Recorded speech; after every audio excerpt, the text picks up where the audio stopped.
Good morning, السلام علیکم جی۔ 9th class کیسے ہیں بچوں آپ؟ امید ہے خیریت سے ہوں گے جی بیٹا۔ آج کل ہم نے پڑھا تھا خطبہ حجۃ الوداع۔ آج ہم مثال نبی صلی اللہ علیہ وسلم پڑھیں گے، یعنی کہ نبی کریم صلی اللہ علیہ وسلم کا مثال یا وفات کس طرح ہوئی۔ تو یہاں سے ہم پہلے اس کے MCQs دیکھیں گے۔ جس مہینے میں نبی کریم صلی اللہ علیہ وسلم کی بیماری کا آغاز ہوا وہ مہینہ ہے صفر المظفر۔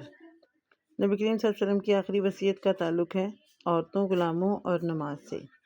مثال سے ایک دن قبل نبی کریم صلی اللہ علیہ وسلم نے کون سا عمل انجام دیا؟ تمام غلام آزاد کر دیے۔ حضرت فاطمہ الزہرا نے نبی کریم صلی اللہ علیہ وسلم کی کس بات پر تبسم فرمایا؟ ملاقات کی بشارت پر۔ نبی کریم صلی اللہ علیہ وسلم کا وصال ہوا چاشت کے وقت، ٹھیک ہے۔ اس کے بعد اب یہاں دیکھیں سوالوں کے جواب کہ نبی کریم صلی اللہ علیہ وسلم کی زندگی کے آخری لمحات اپنے الفاظ میں بیان کریں۔ نبی کریم صلی اللہ علیہ وسلم نے 10 ہجری کو فریضہ حج ادا فرمایا۔ نبی کریم صلی اللہ علیہ وسلم بیماری کے ایام میں ازواج مطہرات کے گھروں میں آتے جاتے رہے۔ جب آپ کی تکلیف بہت بڑھ گئی تو آپ نے تمام ازواج مطہرات کی اجازت سے حضرت عائشہ کے گھر پر مستقل طور پر منتقل ہو گئے۔ پھر یہاں سے ہے کہ مثال سے 1 یا 2 دن قبل آپ صلی اللہ علیہ وسلم ایک مرتبہ گھر سے باہر تشریف لائے۔ آپ نے حضرت عباس، حضرت علی کا سہارا لیے ہوئے تھے۔ آپ نے نماز پڑھائی اور نماز کے بعد صحابہ کرام کو کچھ نصیحتیں فرمائیں۔ مثال سے 1 دن قبل آپ نے تمام غلام آزاد کر دیے۔ آپ صلی اللہ علیہ وسلم کے پاس چند دینار تھے، وہ بھی آپ نے وہ صدقہ فرما دیا۔ فرمایا میرا ورثہ دینار کی شکل میں تقسیم نہیں ہوگا، میں نے اپنی بیویوں کے خرچہ اور اپنے آمنوں کی اجرت کے بعد جو کچھ چھوڑا ہے وہ سب صدقہ ہے، ٹھیک ہے۔ یہ مطلب آپ کا جو ہے کہ وصال سے پہلے کے جو آپ کے کچھ حالات۔ اس کے بعد یہ دیکھیں جی، دوسرا سوال ہے کہ نبی کریم صلی اللہ علیہ وسلم کی لحد مبارک کس نے تیار کی اور کس نے آپ کو قبر میں اتارا؟ لحد مبارک یعنی کہ قبر مبارک۔ یہاں سے دیکھیں نبی کریم صلی اللہ علیہ وسلم کی لحد مبارک حضرت ابو طلحہ نے تیار کی اور آپ کو لحد میں اتارنے کا شرف حضرت علی، حضرت عباس، حضرت قاسم بن عباس اور حضرت فضل بن عباس کو حاصل ہوا۔ آگے ہے نبی کریم صلی اللہ علیہ وسلم نے وفات سے قبل حضرت فاطمہ کے کان میں کیا ارشاد فرمایا جس سے وہ پہلے غمگین اور پھر خوش ہوئیں؟ نبی کریم صلی اللہ علیہ وسلم نے فجر کی نماز کے بعد آپ نے اپنی لخت جگر حضرت فاطمہ کو بلوایا اور پھر کان میں 2 مرتبہ کچھ فرمایا۔ ایک دفعہ تو آپ رونے لگیں، دوسری دفعہ مسکرانے لگیں۔ بعد میں آپ سے پوچھا گیا تو آپ نے فرمایا کہ آپ نے پہلی دفعہ فرمایا تھا کہ اس بیماری میں میرا وصال ہونے لگا ہے تو میں رونے لگی۔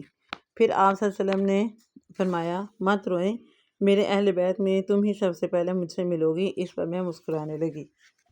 جی آگے ہے نبی کریم صلی اللہ علیہ وسلم نے وفات سے چند لمحے قبل حسنین کریمین سے کس طرح اپنی محبت کا اظہار فرمایا اور ان کے بارے میں کیا وصیت فرمائی؟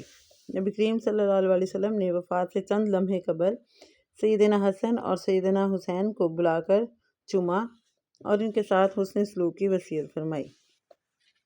آخری سوال ہے کہ نبی کریم صلی اللہ علیہ وسلم پر درود و سلام پڑھنے کی فضیلت بیان کریں۔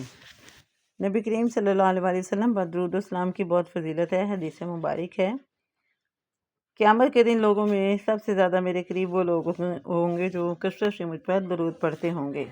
جی یہ آپ کا یہ والا سوال ہے، سبق ہے۔ اس کے بعد آپ کا جو ہے اسوہ رسول صلی اللہ علیہ وسلم اور ہماری عملی زندگی، حضرت محمد صلی اللہ علیہ وسلم کا بچپن اور جوانی، ٹھیک ہے۔ یہ آپ نے اس کے چیپٹر کی آپ نے ریڈنگ کرنی ہے۔ گو کہ یہ سب کام آپ کو کاپی سے کروایا گیا ہے بیٹا۔ یہ آپ کو ریویژن اس لیے کروائی جا رہی ہے کہ آپ کی ٹیسٹ سیشن ہے، کوئی کسی کا کچھ کام اگر رہتا ہے تو اس کو آپ کمپلیٹ کر لیں۔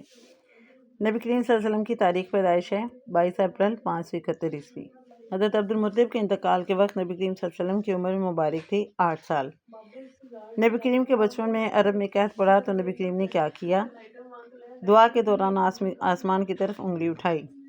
جس معاہدے کو حضور اکرم نے سرخ اونٹوں سے زیادہ محبوب قرار دیا وہ ہے حلف الفضول۔ آگے ہے حضور اکرم صلی اللہ علیہ وسلم کی رضائی والدہ کا اسم گرامی ہے حضرت حلیمہ سعدیہ۔ اب آگے اس کے جو ہے وہ مختصر جواب دیکھیں۔ نبی کریم صلی اللہ علیہ وسلم نے غزوہ حنین کے موقع پر حضرت شیمہ سے کیا سلوک فرمایا؟ نبی کریم صلی اللہ علیہ وسلم کے سگے بہن بھائی نہیں تھے۔ آپ کی رضائی بہن حضرت شیمہ نبی کریم صلی اللہ علیہ وسلم کو گود میں کھلایا کرتی تھیں اور آپ کا بہت خیال رکھتی تھیں۔ غزوہ حنین میں حضرت شیمہ قیدیوں میں شامل تھیں۔ انہوں نے نبی کریم صلی اللہ علیہ وسلم کو اپنا تعارف کروایا تو آپ صلی اللہ علیہ وسلم نے ان کی بڑی عزت افزائی کی، چادر بچھا کر انہیں احترام سے بٹھایا اور ارشاد فرمایا کہ مانگو تمہیں دیا جائے گا، قیدیوں کی سفارش کرو، تمہاری وجہ سے انہیں امان دی جائے گی۔ پھر ان کی سفارش پر آپ نے تمام قیدیوں کو آزاد کر دیا۔ آگے ہے عرب کے مظلوموں کی راحت آسانی کے لیے ہونے والے معاہدے کا نام اور اس کے اہم نکات تحریر کریں۔ جی یہاں پہ دیکھیں، عرب کے مظلوموں کی راحت آسانی اور قیام امن کے لیے آپ نے حلف الفضول نامی معاہدے میں بھی شرکت فرمائی۔ اس معاہدے کے شرکاء نے یہ طے کیا کہ ملک سے بد امنی کو دور کریں گے، مظلوموں، مسافروں، غریبوں کی حفاظت اور مدد کریں گے، کسی غالب یا غاصب کو مکہ میں نہیں رہنے دیں گے۔ ٹھیک ہے، اس کے بعد یہ ہے اگلا سوال ہے، نبی کریم صلی اللہ علیہ وسلم کی نبوت کی کس نشانی نے حضرت عباس کو اسلام کی طرف لانے کی ترغیب دلائی؟ حضرت عباس بیان کرتے ہیں کہ میں نے عرض کیا، یا رسول اللہ صلی اللہ علیہ وسلم، آپ خاتم النبیین کی نبوت پر دلالت کرنے والی ایک خاص نشانی نے مجھے آپ کے دین میں داخل ہونے کی ترغیب دی۔ میں نے دیکھا کہ آپ ایام طفولیت میں گہوارے یعنی کہ جھولے کے اندر چاند کے ساتھ کھیلا کرتے تھے اور انگلی مبارک سے جس طرف اشارہ فرماتے چاند اسی طرف جھک جاتا تھا۔ آپ نے فرمایا کہ میں اس کے ساتھ باتیں کرتا تھا اور وہ میرے ساتھ باتیں کرتا تھا اور وہ مجھے رونے نہیں دیتا تھا۔ جی وائس یہ آپ نے جو ہے اسٹوڈنٹس آپ نے ان کے ایم سی کیوز اور ان کے شارٹ آنسر اچھی طریقے سے یاد کرنے ہیں۔ God bless you all.